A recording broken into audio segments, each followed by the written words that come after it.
Sa mga nalilito pa ng mga baguhan na hindi marunong magbuo ng 18650 mayan o 32650 battery at hindi marunong magkabit ng BMS, sundan mo yung video na to dahil para sa ito kung bago ka pa lang sa larangan ng DIY solar setup. Tara!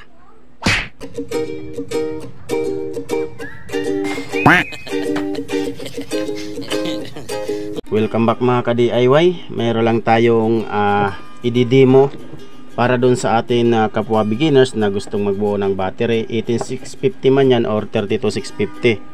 Dahil wala tayong 32650 na pansample, ang gagawin natin pansample itong 18650 battery. So ang kanyang tanong, nahihirapan daw siya sundan kung paano maglagay ng BMS sa 32650 man yan or 18650. So ayun, ginawan ko ng video para na rin sa ibang mga nais magbuo at hindi pa marunong magkabit ng BMS at saka active balancer. Sasample lang natin mga ka-DIY, demo lang natin. So kunyari ito yung aking battery na 32650. Ang build ko kasi sa akin 32650 ay ganito. So tabi natin ito. So bali ganito pagka-series niya, 8 series yon. Sample lang po natin ito kasi wala tayong battery na pansample na 32650. Kunyari ito ay 32650, no? So kunyari ilalagay na natin to sa battery holder. So ganyan. Ito yung positive, ito negative. Tapos ito, yan, positive, negative. Yan. Positive, negative. Ganyan lang.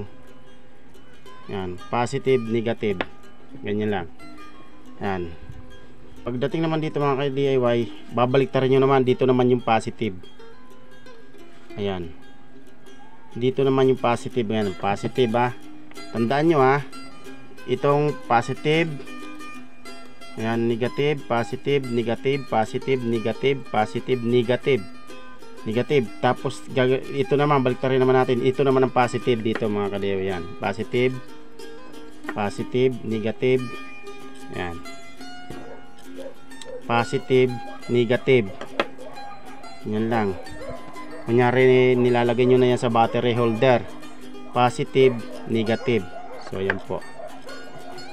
Ayan po. So dito po tayo magsi-series. Lalagyan na natin ng tabbing wire dito. Yung banda rito mga ka-DIY ito. Bali 8 series po yan, 24 volts. Kunyari ito ay 32650 ha. 1, 2, 3, 4, 5, 6, 7, 8 series 24 volts. So dito po tayo magsi-series. Ayan, lalagyan natin ng tabbing wire. Tapos ito po ang ating negative at ito yung positive, yung pula. Ayan. Ganyan lang. Tapos pag maglagay naman po tayo ng BMS, unahin nyo po yung black para hindi kayo malito. Unang-una po yung black. O, di ba?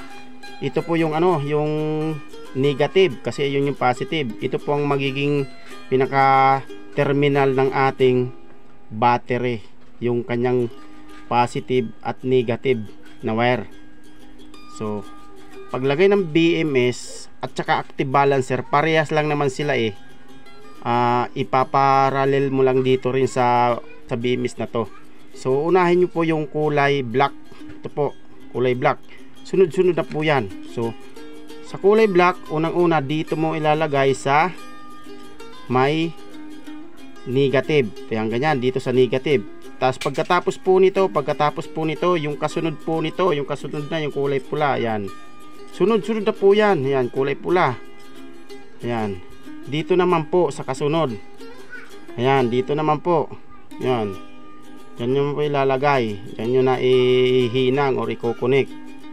So kasunod naman po yung pangatlo. Ayan. Pangatlo naman ay dito naman po. Sunod-sunod lang po yan. Ayan. Sunod-sunod. Ayan. Dito naman. Ayan. Dito. Pangatlo. Tapos yung pang-apat po. Ayan. Pang-apat. Dito na po. Yung pang-apat. Ayan. Ayan. Pang-apat. So yan po. Sa pang-apat dito ha. Dito.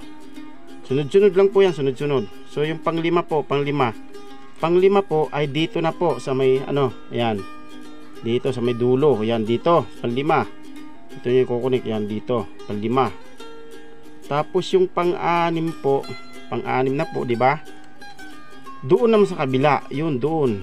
Yun. Dito naman sa kabila, yan. Dito nyo naman i-connect. Yan. Ganun din yan sa active balancer. Ipaparallel nyo lang din dito sa BMS. So, tapos ito na po yung pang pito. Pang pito na po. Ayan, dito. Dito naman yung pang pito. Dito sa may kabila, ayan. Dito nyo connect. Pang pito. Sana yung nasusundan nyo. Tapos yung pang 8 po, ayan, dito na po. Yan, pang 8 dito na ho. Ayan, yan, dyan. Ito sa kabila. Tapos yung last po, dito na po sa may positive natin. Dito, yung last po. Ayan. Dito po. Tapos, pag naikabit nyo na, ganun din po ang ang active balancer. Saan kayo nagsimula, ganun din ang active balancer. Sa block ng active balancer din kayo magsimula. Ganun din po yun. Tapos ito naman po, pag ikinabit nyo na po ito, halimbawa po ito nakakabit na dyan, ito naman ang kasunod. So ito pong yung B- po, yung B- po ang ihinang nyo dito sa negative. Ayan, negative ng battery nyo, dito yung hinang. Ayan, dito po. Ayan. Tapos ito naman po yung papuntang load or sa charging. Ito po. Basta itong kulay blue na B-. Ayan, B-. Dito po sa negative. Ayan. Dito po sa negative po ito. Ganyan po yung aking build ng aking battery na 32650. Ayan, ganyan po ang forma nun. Sana'y na intindihan nyo. So wala kasi tayong pansample na 32650, kaya hindi natin i-demo ang 32650, kaya yung ginamit ko 18650 pansample natin. Ganon din po yan sa 18650. 7 lang din naman yun 7 series lang sa 18650 sa 24 volts. Bali dito sa wire naman dito ay 8 lang. 8 wire lang yun. May nabibili pong pang 18650 na 7 series pang 24 volts ito.